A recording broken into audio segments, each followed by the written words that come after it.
Hi, welcome to my first video. So as we approach the end of 2022 and start 2023, I thought I would combine a kind of end of year take with something I've wanted to do for a few months now. So I turned 30 a few months ago and I wanted to do kind of a compilation of some of the most important things I've learned over that time. So I'm going to break it down into different sections. I'm going to have a section on productivity, I'm going to have a section on finance, and I'm going to have a section on health and so on. So I hope you enjoy the video and let me know what you think. I appreciate any constructive criticism you may have, and let's get into it. Lesson number 1, read more. So this is obviously something that you've probably heard several times over the course of your life, whether it's parents or teachers saying reading is good for you and so on. But what I fail to kind of acknowledge is that it's more than just good for your brain or good for your mind. It's actually a direct correlation between those who read more, particularly non-fiction, about a particular topic that you're interested in, and those who succeed in that topic. I guess one of the most overriding similarities between those who reach the top or do well in whatever field that they pursue is that they read a lot in advance of doing that, or during as well. As they say, knowledge is power, and reading is basically knowledge. So the more you read, the more knowledge you get, and the more you have to apply in whatever field you decide to pursue. This year I decided to read a lot of non-fiction books because they cover a variety of topics that I'm both interested in but also want to understand more and get better at. So it makes sense to go to sources where people are either experts in their field or have learned valuable lessons along the way that can help you in your own journey. So I highly recommend reading. It's something that I definitely haven't done enough of over the course of my life, but I've tried to partly make up for it in 2022, and I've already felt the benefits of doing so.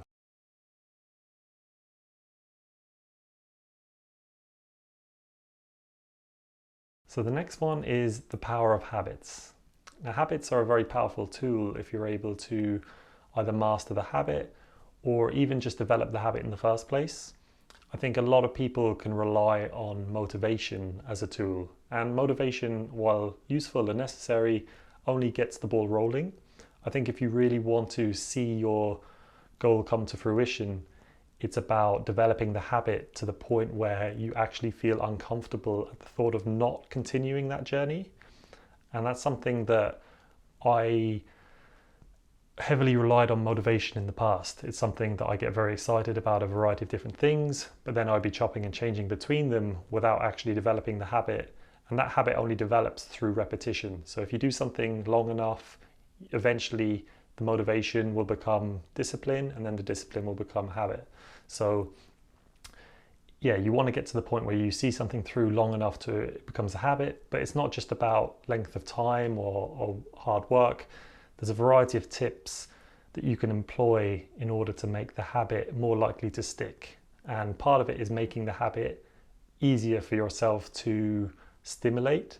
So it could be things like, if you want to go to the gym or lose weight or whatever it may be, rather than setting yourself super demanding goals like, right, every time I go to the gym I have to do 2 hours and I need to make it as extremely difficult as it can possibly be, and every time I go to the gym it's going to be an hour drive or whatever it may be. If you can make the process simpler by paying maybe a little bit extra in order to make the journey to the gym shorter, maybe there's a closer gym, or maybe you can even do things that don't cost anything, like leaving your gym gear outside of your room or at the bottom of your bed so that it's there. It's a visual kind of form of feedback that you see when you wake up that, right, I've got to go to the gym. And habits, developing these habits is a key ingredient, I think, in order to become successful in what you decide to do.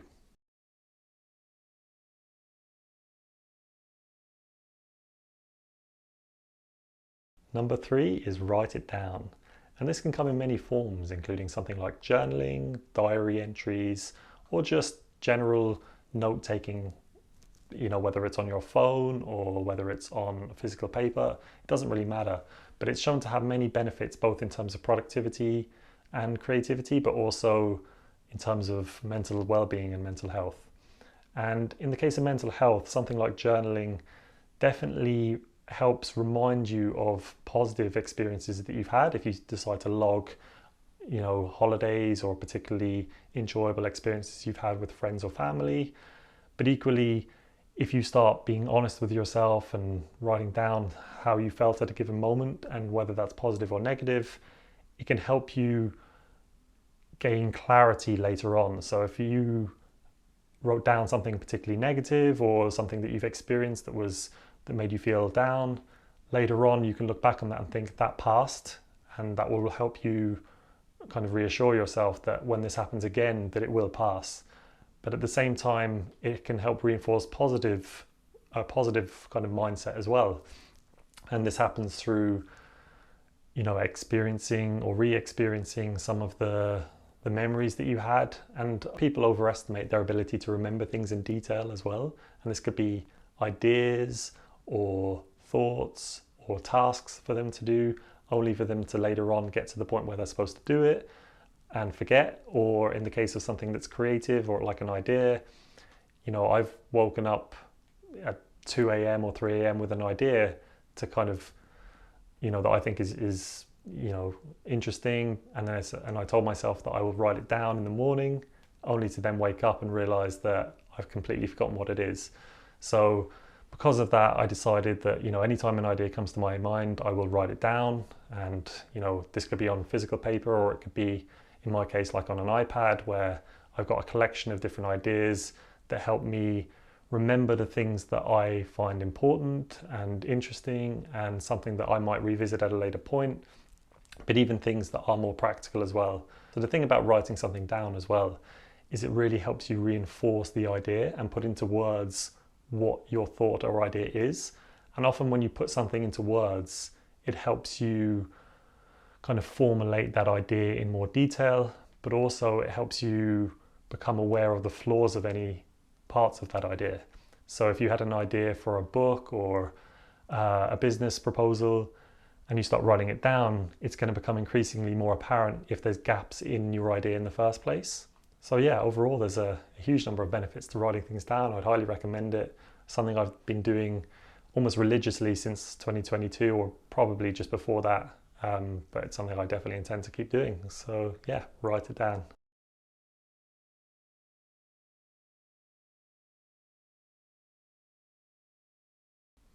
The next one is the best route to success is through failure. And this is something that I struggled with a lot and still do in many ways. That the best way of getting to a particular goal is by just trying, failing, improving, and refining. My natural personality is sort of a little bit of a perfectionist, where I like to really try to digest and understand the theory of something before applying it in practice. And I think it's partly out of the fear of kind of making mistakes or not coming across as good as I would like to. But I think embracing imperfection is a huge lesson that I'm working on and will continue to do.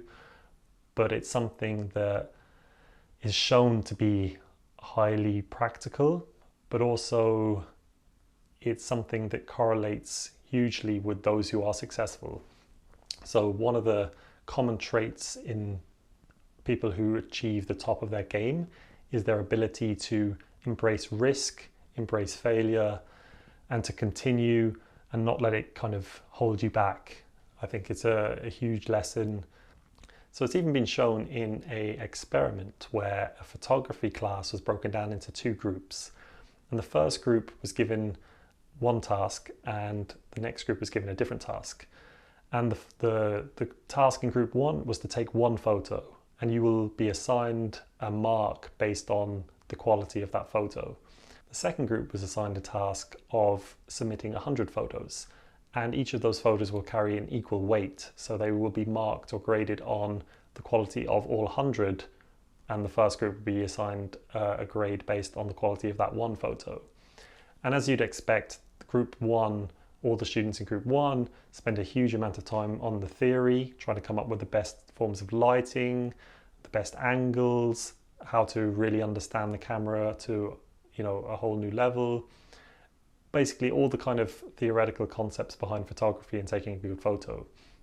The second group, as you'd expect, given that they had to submit 100 photos, just started shooting photos. They just took picture after picture after picture. Probably each of them took 1,000 photos, but submitted their best 100. And the interesting kind of result from that experiment is that from the perspective of the grader, they said all the best photos came from group 2. So basically, even though they put less emphasis into each one of those photos, it still ended up in the best group of photos because they tried and failed and learned along the way. I think in the case of the first group, they probably suffered from something called analysis paralysis, where you over-analyze and overthink what you need to do, and it actually holds you back and it prevents you from kind of going out there and doing what you intended to do and what you're going to be assessed on.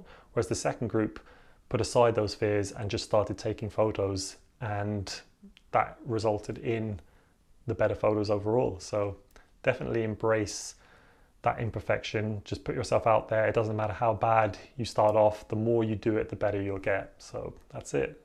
The best route to success is through failure.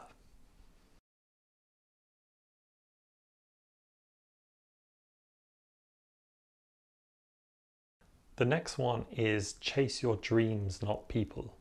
So it's kind of self-explanatory, but I think a lot of people don't really know what they want. So they look to those who they admire and then try to either chase those people directly or look for what they have.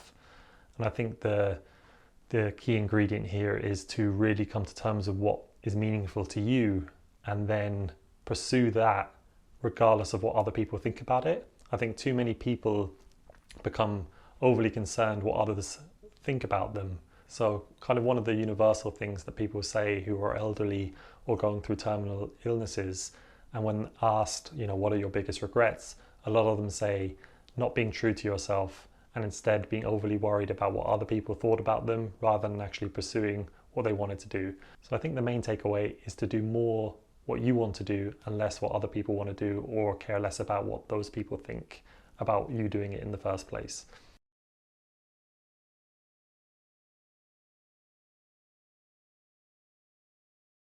So the next one is set the bar, but don't forget to celebrate the successes. So this one is less about how to achieve success, but actually what to do when you have achieved it.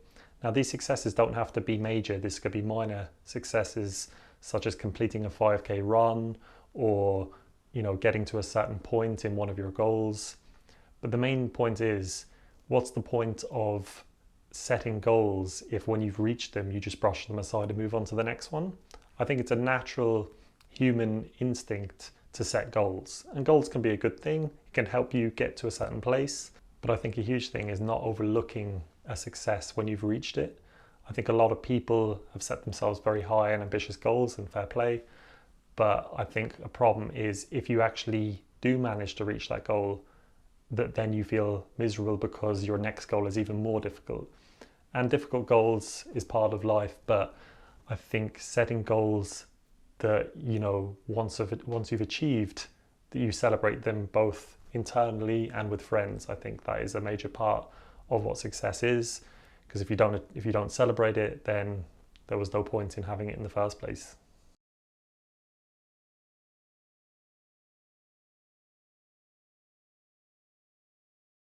The next one is about motivation, and that is find a strong reason why.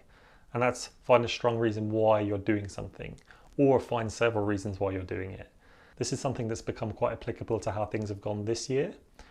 My natural personality is that I get excited about a lot of different things and I pursue a lot of different things, but often they fizzle out because I relied on, a burst of motivation, but actually didn't know deep down why I was doing it. Maybe I was doing it for kind of external validation. Maybe I was doing it because it sounded good on paper, but once you really get into it and you have to fight in order to get there, I think it becomes apparent that you're not willing to do so. So really coming to terms with why you're doing something, or having several reasons why you're doing it, is a huge reason why you'll actually get there in the end. Let's take the example of writing a book. Now, lots of people want to write a book. It comes with a lot of great things. You have something that you've published and put out there, and maybe, financial success comes with it. But if you're doing it solely for the reason of trying to make money, then often when you have to go through the kind of head banging moments of trying to write and struggle with what you need to do next, it will then hit you that it's just really not worth it. Whereas if you were doing it because there's something that you really wanted to share with people and you think that that knowledge imparting to others will hugely benefit a lot of other people, then that's a much deeper reason, and it's more of an internal or intrinsic reason why you're doing it, as opposed to I'm doing it because I want monetary success.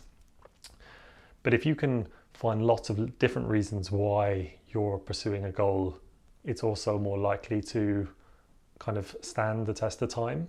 So if you're doing it for the potential of success, but you're doing it to share and spread ideas, you're doing it because it's going to help with your career, maybe it will open up connections or open up doors socially. So if you're doing something for a number of reasons and each of those reasons is strong, that's a major factor why you would end up achieving what you wanted to do in the first place.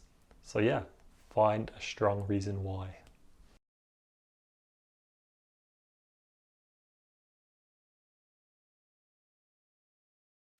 The next one is not being qualified to do something is a myth. I think something that people don't realize, especially when you look upwards in society and look at some of the people who are the best or seemingly the best and most knowledgeable and distinguished in their field, it's very easy to think, look how competent they are, look how much better they are than me. But in reality, they only got there through some of the things I've already spoken about in terms of your risk appetite and a variety of other things. But actually very little of it has to do with qualifications. Nobody is born qualified to do anything. Even the people who have reached, by definition, the top of their field, like politicians who've made it to becoming presidents or prime ministers, none of them were actually qualified to do that beforehand.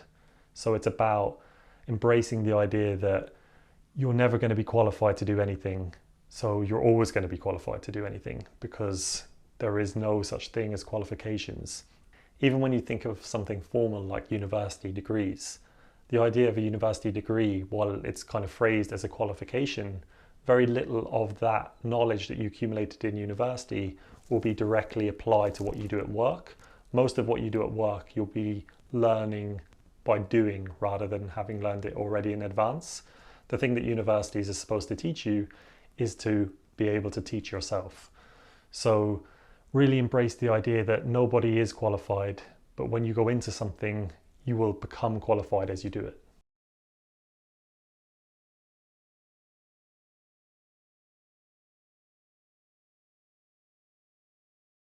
And that brings us to the next section, which is finance. And the first lesson in this section is money is not a goal, but just a tool. So the way I like to think about money is that you're walking down a corridor, and on each side of that corridor are a series of doors. And the doors are filled with things that you don't know what's behind them, some of which you have an idea, some of which you have no idea. All money does is gives you more keys so that you're able to unlock more of those doors. But it doesn't guarantee that when you walk through those doors, you'll get what you signed up for. So essentially, money just gives you more options in life. It gives you more options for experiences. It gives you more options for the good and the bad, but it doesn't guarantee that you'll walk through the good doors. So don't set money as the goal, because money doesn't guarantee anything. All it guarantees is that you'll have more doors to walk through, but if you walk through the wrong ones, you will be no happier than you would have been if you didn't have the ability to walk through them in the first place. So the idea is that money is just a tool in order to be able to give you more experiences and variety of options. You still need to have the right mindset so that you're able to make the best informed decisions about what choices you make.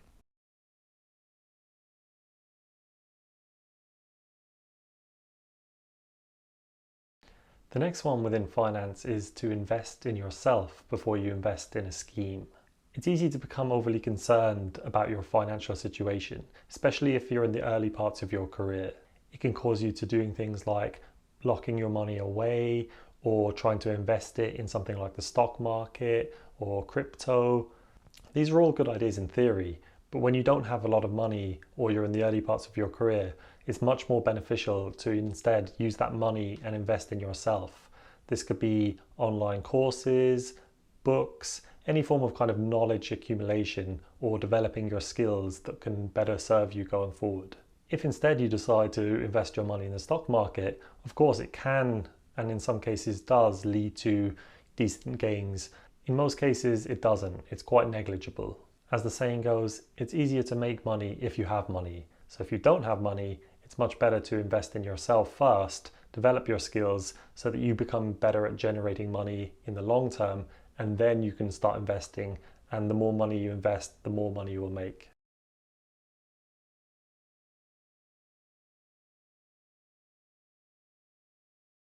The next lesson is probably one of the most underestimated concepts when it comes to finance, and that's the underestimated power of compounding. Now, compounding is something where little or small changes equate to big results, and there are many examples that prove this. I think one of the most common kind of dilemmas that, it's theoretical, but what people use as an explanation for compounding is if two people are given the same task or given the same dilemma, and the first person takes option one, the second person takes option two, who's going to end up in the better situation after a month? And the dilemma is, would you rather take $1 million right now, or would you take 1 penny if you're in the UK, or 1 cent if you're in Europe? Would you rather take that 1 cent now, but every day it doubles for 30 days? And most people think 1 cent or 1p now, that's clearly worse than the $1 million. But what you fail to acknowledge is the exponential growth that comes with compounding. So if you double a penny and then you double it again, and you keep doubling it, after 30 days, you'll actually arrive at over 5 million pounds, dollars, euros, whatever. So it's much better to rely on the exponential growth that comes with compounding. Now, that's a bit of a contrived example, but someone who's done this very well for a long period of time is Warren Buffett. And he managed to, through smart financial decisions, accumulate, say, $1 million by the age of 30. But then he relied on compounding, and that $1 million grew at a steady rate every year for a number of years. And that $1 million actually now has resulted in billions and billions of dollars. He's one of the richest people in the planet, whereas most people react negatively when things are looking down and react positively when things are looking up. But actually, if you have the resilience to kind of ride through the storm of negativity or positivity or the way it's perceived, you're still more likely to come out good in the end. So that's something Warren Buffett has done. He rode all the storms where other people were taking their money out and putting it somewhere else. He just said, no, I've got faith. And he's allowed that money to kind of trickle. And over time, $1 million has turned to billions and billions. So compounding, all you need is resilience, patience, and time, and obviously a relatively stable form of investment, and the money will trickle. So that is the underestimated power of compounding.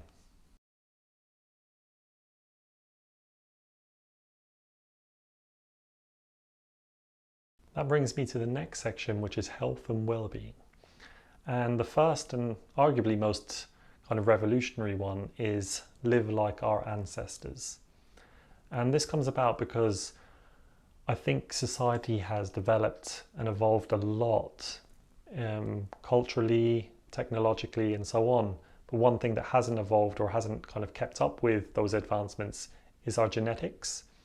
So I've kind of come to realize that our bodies, our DNA still thinks we're living in kind of Neanderthal times, where we're living in caves and we're out hunting and foraging for food. But in actual fact, we're living in a fast-paced society where we have convenience at our disposal. And I think this actually leads to a number of problems, because our bodies and our environment don't fully align. So I think one of the ways to kind of overcome this is to kind of live, both either physically or mentally closer to the way that things were traditionally. Now this might seem a bit excessive, but even if it's done in subtle ways, I think this can make a massive difference. If you take a classic example like diet and something like sugar, the reason why we're having so many issues with sugar addiction and so on is because these things aren't naturally readily available. In the past, when we did live in these kind of more primitive conditions, anything that resembled sugary or sweet was, first of all, came in the forms of something like fruit. So you were kind of limited to how much of it you could have, and even your body kind of sends signals to your stomach, your brain, to switch off your kind of hunger hormones. So there's only so much. I mean, the classic example is you take something like an orange. How many oranges would you be able to eat before you get full? Probably 2, 3, 4, 5, depending on the person. But how much orange juice could you have before you get full? And this could be almost limitless. The other thing is that most things that are sweet naturally are seasonal. So they only come out in certain parts of the year, and for other times they are almost non-existent. And I think this is how our body expects it to be the case. So if you think of it from like a paleontological perspective, if you saw something sweet occurring naturally, it could be berries or an orange or something like that, you're naturally going to be interested in getting it because your brain is hardwired to recognize this is food, this is edible, this is sweet, this doesn't come around very often, so you need to make the most of this opportunity now.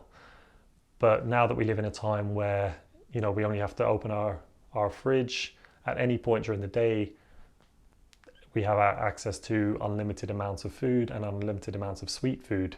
So our brains don't know this.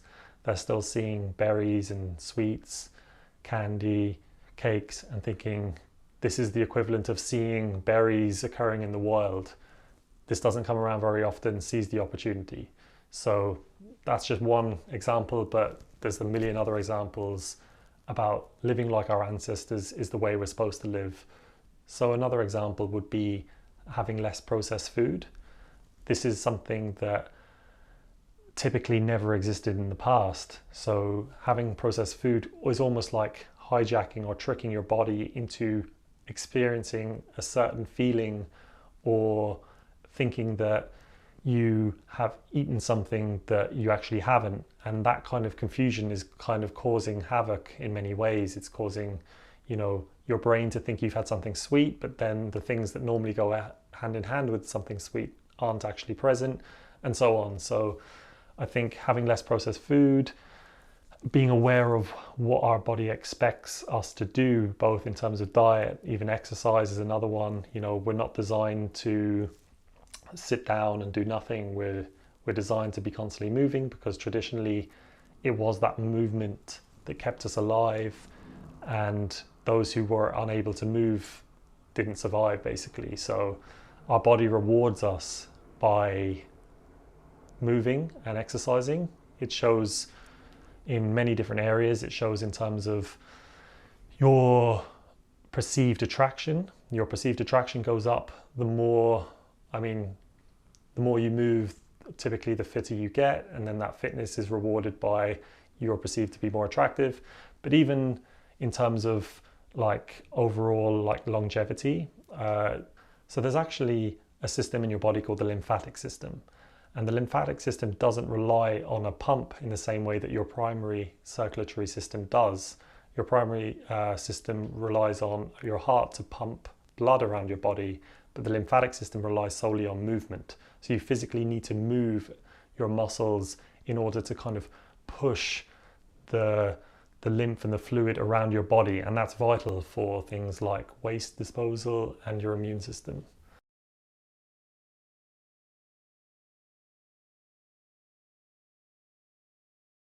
The next one is the importance of sleep. Now, it kind of goes without saying that, sleep is healthy and beneficial, but I think people don't really realize, and it took me until reading a particular book about the topic that I started to understand sleep is more than just recharging. It doesn't just recharge your batteries in the sense that you feel more energized. It actually does a lot more. And one of the things it does is memory management. So when you go to sleep, particularly when you go into deep sleep, often called REM, that's the point at which your brain is kind of working out what things you need to retain and what things you need to dispose of. So when you don't sleep properly, and this isn't just in terms of quantity, it's actually quality of sleep as well. You could sleep over 8 hours, but if it was poor sleep, maybe because you were drinking or something the night before, you haven't properly given your brain a chance to kind of sort out these memories that you've experienced that day, which is often why when you wake up after a night of drinking, you sort of forget some of the things that you did the night before. So sleep in terms of quality is pivotal for managing memories. Therefore, the more sleep you get, the more likely you're able to retain knowledge, which can help in whether it's exams or just general knowledge for life or career. So another process that happens during the day is detoxification. Now, detoxification happens during the day as well, but a large majority of it happens throughout the night when you're sleeping. And the deeper sleep you go into, the more this process is kind of tuned up. So this is why when you wake up in the morning, you often need to use the bathroom, because that metabolic waste has been dealt with and now you just need to get rid of it. So the kind of combination of detoxification, memory management, and general like rest and recovery that comes from sleep are three of the many reasons why sleep is massively important.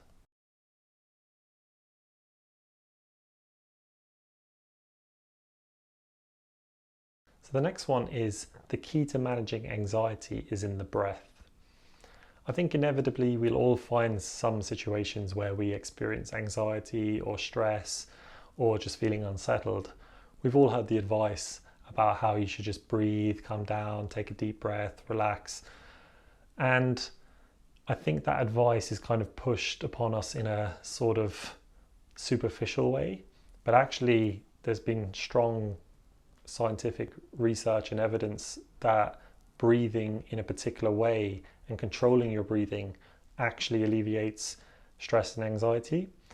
So when we're in a state of stress or anxiety, there's a particular neurological system that's activated called the sympathetic nervous system. And this activates when flight or fight occurs. When we're in a moment of stress or we feel unsettled or we're agitated, our brain is telling us you need to do something about this or get out of there because you're in a potential life or death situation, which in almost all circumstances isn't true, but it's our brain kind of tricking us into making a decision and taking action. But to activate the other side of that, which is the parasympathetic nervous system, you can do so manually.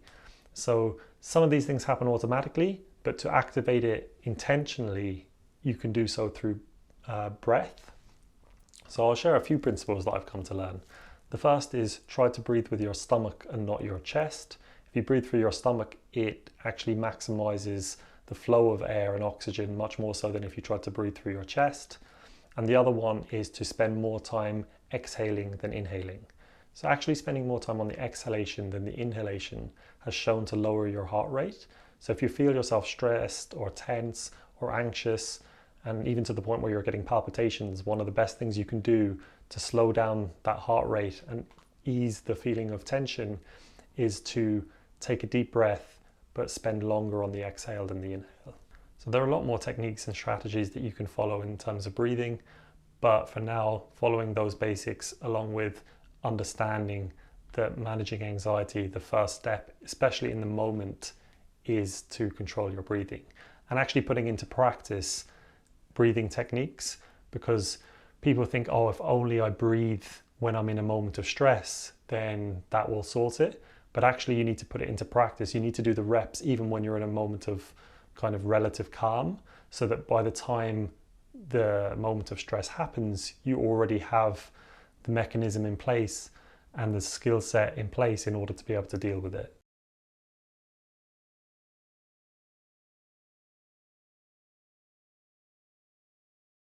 So the next one is the benefits of therapy. And I remember growing up thinking the whole concept of having a therapist is a very American thing that, maybe isn't really applicable to other places in the world. But actually, having invested both financially and time into getting a therapist over 12 months ago, it's actually been very surprising, the benefits and the effect that it's had. So for starters, it allocates time in the week where you get to reflect and you get to communicate with someone and get things off your chest and get a different viewpoint. And I think that really comes down to the main benefit of a therapist is they get to give you an objective viewpoint.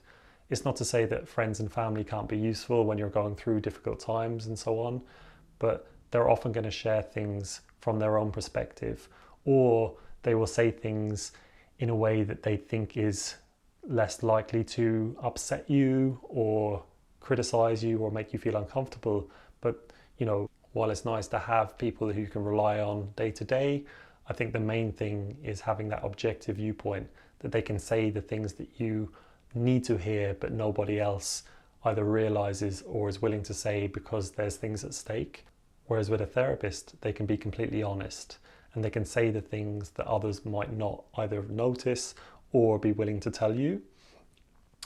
And I think that a therapist can take different forms. You can have someone who is a very good listener and is very good to empathize with your current feelings and life.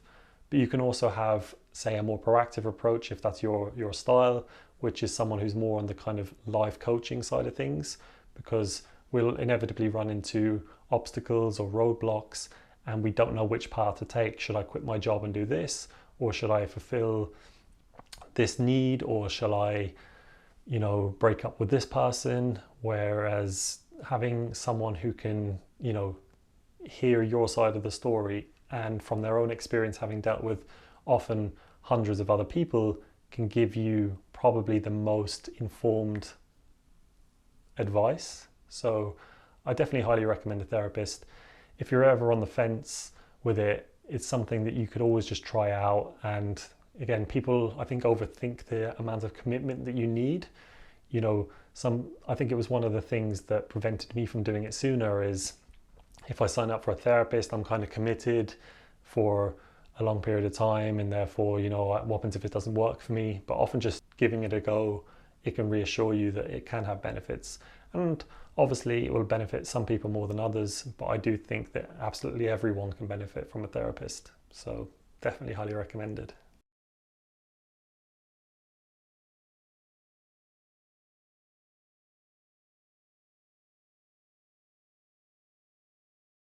This next section is about life in general, and the first one is be more present. I have this theory that when people look back on their lives in their 50s, 60s, 70s, or however many years it may be, and they ask themselves the question, where did those last 20 years or 30 years go? I think it's largely because they either didn't do what they truly wanted to do, or they weren't fully present. It's so easy to get caught up in stresses and look back with regret or look forward in anticipation of something that might bring anxiety or fear or stress. But when you're truly present, you tend to enjoy the moment. When you spend too much of your time in your own head thinking about the things that went wrong in the past or what might go wrong in the future, things tend to go very quickly. But when you're truly present and kind of mentally counting down the seconds or just enjoying something for what it was, not only does time seem to go more slowly, but it also sticks into your memory a lot longer as well. So all the times when you think back on your life about the things that you remember most vividly, it's usually the times you were most present. Whereas if you were on a family holiday, but you ended up, on your phone, or you had an interview coming up next week, you were probably spending a large majority of that time in your own head, worrying about what's going to happen next, that suddenly the end of the holiday comes and you're like, what just happened? Where did that holiday go? So take comfort from the present, because by definition, if you're in the present and you're watching a video, you're in a safe and comfortable environment. But if you're stuck in your head thinking about all the things that went wrong in the past or all the things that could go wrong in the future, that's where the danger lies.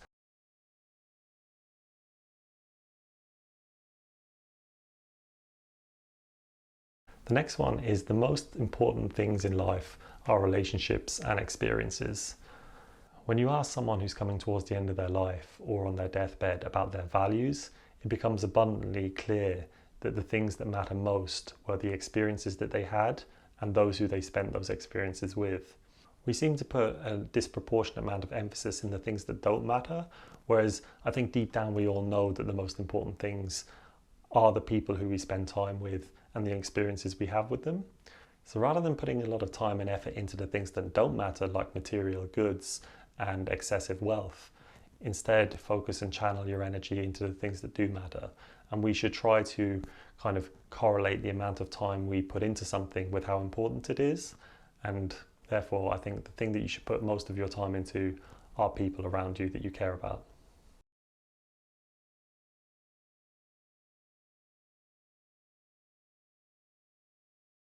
The next one is be yourself and embrace your flaws. Remember, nobody is better than you at being you.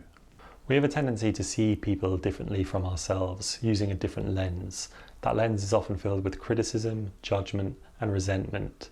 But actually, when we take a step back and think how we see others is probably more likely how others see us, it's much more comforting to know that it's often the flaws that define a particular person. If everyone was the same, if everyone was perfect, there'd be nothing to distinguish us from everyone else. Never forget that the things that you find charming and interesting in others is their subtleties, their kind of imperfections. But those imperfections is probably what others find interesting in us. So embrace those imperfections, embrace those flaws, and be yourself.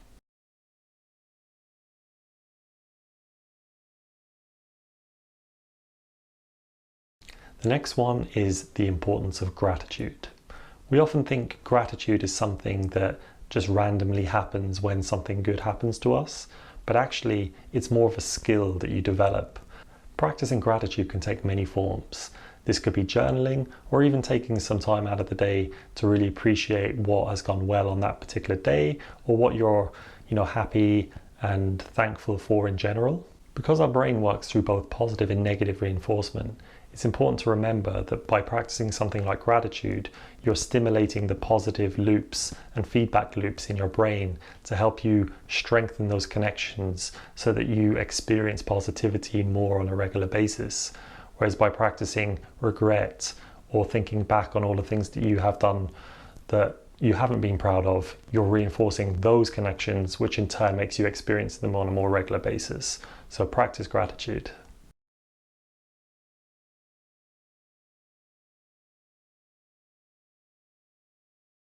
The next one is happiness directly correlates with expectation.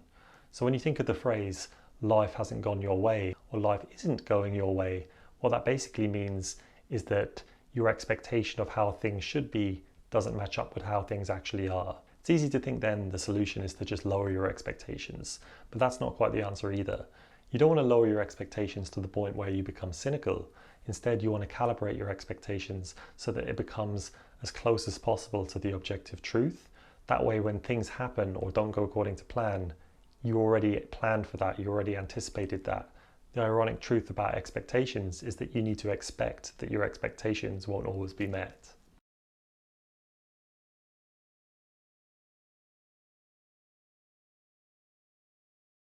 The next one is the importance of humility. Humility is a trait that I've always admired in others, but I think it's become more apparent that spending time with those who show humility are the best kind of people to be around. The main benefit to humility is that you have the ability to admit your own mistakes, and usually that means that you can learn and grow from them as well.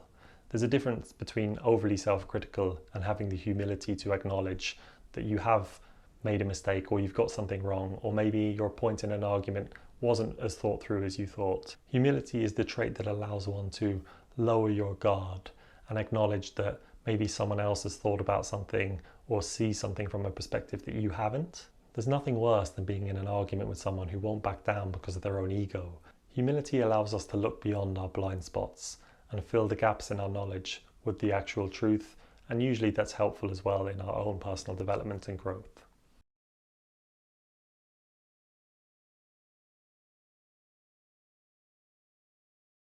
The next one is a bit of a controversial one, and that is happiness is a choice.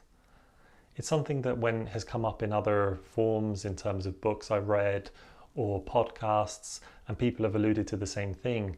It's always one that kind of gets a negative reception. This is because many people find themselves in very difficult situations or circumstances, and when they hear the phrase happiness is a choice, they assume what that message is actually saying is that they chose to be in this situation. But actually, happiness is a choice in that while you can't guarantee what situation you can find yourself in, you can guarantee how you approach or deal with it, mentally or physically. There are many times where we're not at fault for something bad that's happened to us, but we are responsible for trying to make the best out of what situation we find ourselves in. At some point, we're all going to have to deal with difficult situations, such as illness or the death of a loved one. We can't change that from happening, but instead we can shift our focus and appreciate the person who we've lost and or the joy that that person has brought us. There have been many people who've gone through very tragic circumstances, and they spent years kind of immersing themselves and dwelling on the negativity that's happened, and you can't blame them.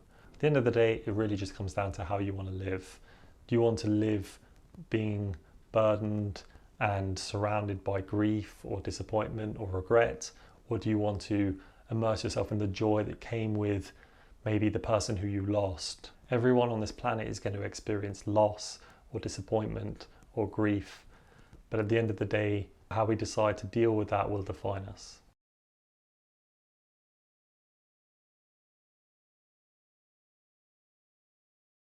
The next one is we often don't know what we want until we find it. I think the prime example that comes to mind when I think of this one is relationships. People often have a mental list of the things that they think they want or what they think will bring them happiness and stability and enjoyment in terms of a romantic relationship. But often we neglect to think that the things that will work best for us are the things we haven't yet considered. At the end of the day, if we haven't considered them, how do we know if they work or not? From my experience, you only know what you want until someone proves you otherwise. It turns out humans are actually quite bad at figuring out what's good for them, what they want, what they think they know, and quite bad at acknowledging the gaps in their knowledge. It's for this reason that we should look to expand our horizons, go out there, and in the case of relationships, meet different types of people. And it's only through experience will you come to know what truly actually matters, what truly works for you, what doesn't. Plus, we seem to have a bias for people who are exciting and thrilling as opposed to those who are stable and good for us. Hindsight is a powerful tool, but unfortunately you can only make use of it when you're looking backwards in time. But the next best thing we can do is expose ourselves to as many different possibilities so that we're best informed to make the best decision we can.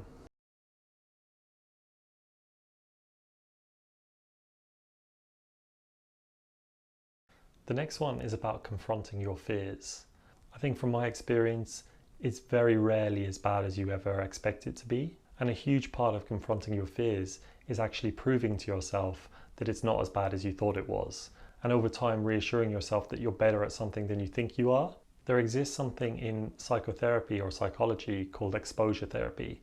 And it's the idea that if you have a fear of something, if you expose yourself to it over and over again, steadily you become more comfortable and more accepting of the fact that it's actually not as dangerous as you thought it was. It's important to remember that fear exists for a reason. It's there to keep us alive. We feared spiders and snakes and lions and tigers because potentially it was life or death. But when we find ourselves in modern situations that we haven't evolved to be able to cope with very easily, like public speaking, which statistically is most people's greatest fear, it's important to remember that it's not life or death.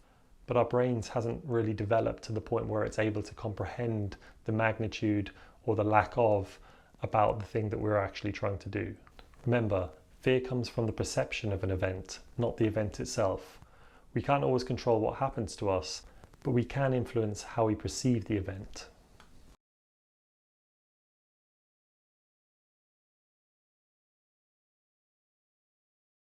The next one is the journey is the destination. There's a term called hedonic adaptation, and hedonic meaning pleasure and adaptation meaning to adjust. Basically, our pleasure will always adjust to our environment. So as we increase our environment to account for more pleasure, our bodies and brains will adjust to neutralize that adjustment. So a concrete example would be over the course of your life becoming more wealthy and then therefore buying more expensive goods. It's been shown that our enjoyment over something tends to decline over time, and that time normally hits kind of a limit around 1 year. So even someone like a lottery winner who's won millions and millions of pounds or dollars, their enjoyment over the prize that they've won tends to decline over the course of the year, and after a year it feels no different from how they felt before they won the lottery in the first place. This is often why when we set a goal and then we achieve it, we adapt and adjust and then set our sights on the next one. The thing that really counts is the journey. It's not where we get to, it's how we get there. Even multimillionaires who've created successful companies, the enjoyment they get from running that company tends to be less than the enjoyment they got from creating it in the first place. So always keep in mind that it's always better to create the best possible journey for yourself rather than setting yourself a very ambitious destination but being miserable along the way. If you spent your entire life chasing something only to get it and it not being overly rewarding, then it clearly wasn't worth going through all the hardship and struggle in order to get there in the first place.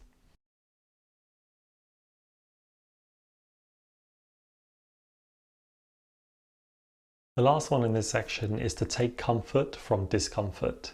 Very few things in life come for free, and I'm not talking in a monetary sense. When you think back on the times of your life where you felt most comfortable, you felt most relaxed and enjoyed, it usually happens after you had to go through something difficult. This could be a long day at work or a particularly tiring trip or drive. When you've gone through that and then you get to the end of the day and you're able to put your feet up or do anything like get a massage, they always feel so much better when you've had to work. Most rewards only feel like a reward once you feel like you've earned it. The people who've accomplished the most have only done so because they've had to work harder than everyone else in order to get there.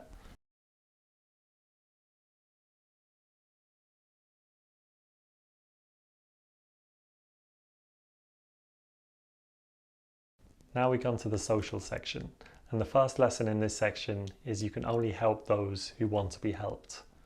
It's already difficult enough to help people in very difficult situations, but it's almost impossible to help them if they don't actually want to be helped. I think I've come to realize that most people fit into one of two categories. They're either solution-driven or problem-focused. Those who are solution-driven, which usually happens because of a growth mindset, try to overcome their obstacles, and when faced with challenges, they try to better themselves and work towards some kind of healthy destination. Whereas problem-focused people, they tend to dwell on their issues and project their problems outward. They feel like unique victims in their suffering, rather than experiencing struggles that many others like them also experience. And while I don't like labeling anyone as a lost cause, it's much more beneficial for yourself to channel your energy towards those who actually want your help and let those who don't want to be helped come to their own conclusions.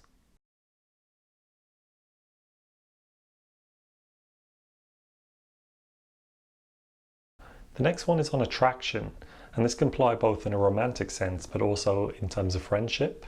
And in the case of romantic relationships or dating, the difference between chemistry and compatibility. Chemistry kind of encapsulates everything that we feel that's exciting or interesting about the other person without truly knowing why. It's almost like an unconscious form of attraction.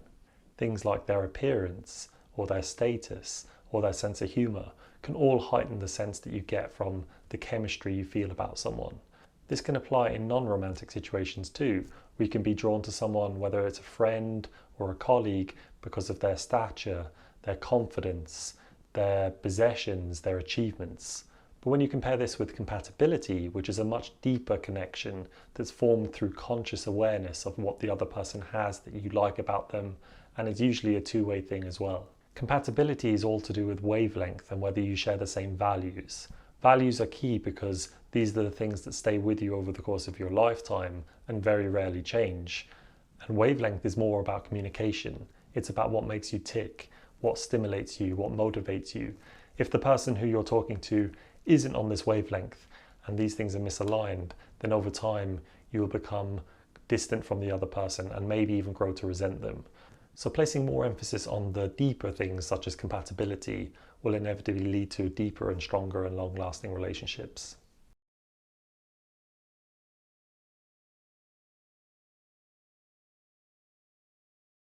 The next one is people have different needs when it comes to relationships. One of my favorite examples of this is the 5 love languages. Now, this applies mainly in romantic context, but it can also apply in business or just general friendships as well. The idea of the 5 love languages is that we all have different primary and secondary needs. Now, it's very easy to assume that our needs are similar to our partners or our friends, but when we look into this further, it becomes more apparent that our needs don't necessarily align in the same way with our partners. The 5 love languages are quality time, acts of service, gifts, words of affirmation, and physical touch.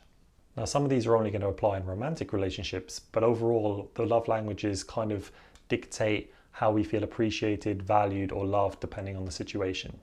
For example, if your primary love language is gifts and your partner's is words of affirmation, you giving gifts to your partner and them giving words of affirmation to you is going to kind of misalign, because you're assuming that because you enjoy gifts so much that your partner will enjoy them to the same extent.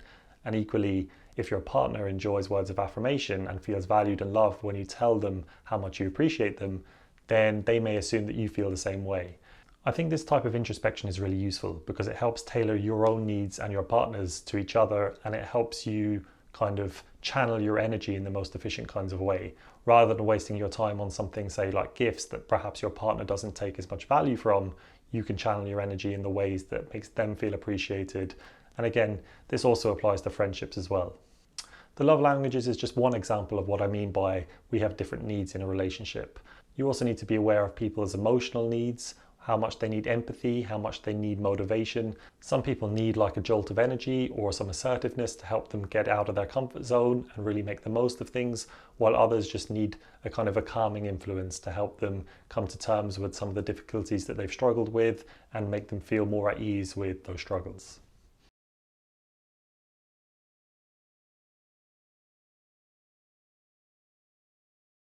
The last one, and kind of brings all this together, is introspection is the solution. Without introspection, we don't truly know what we want. We don't really know how the world functions relative to us. Therefore, by increasing our understanding of how things work, it helps us come to terms with our limitations as well as our motivations and ambitions. It helps us expend less energy on the things that doesn't matter, and helps us kind of build up an understanding of where we should put our energy, where we should kind of place our values, where we should spend our time.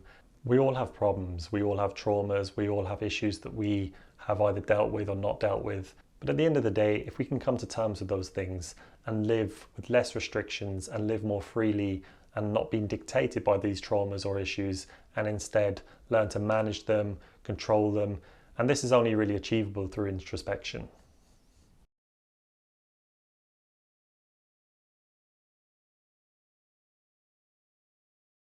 Thank you very much for watching. This is my first video in this channel, so I do plan on making future videos a little bit shorter, more concise and more scripted. This one I kind of just went with how I felt and the words just came to me. So it's not quite as efficient or as kind of controlled as I'd like, but it is a video that I wanted to do for a while. Again, I appreciate your time. Until the next one.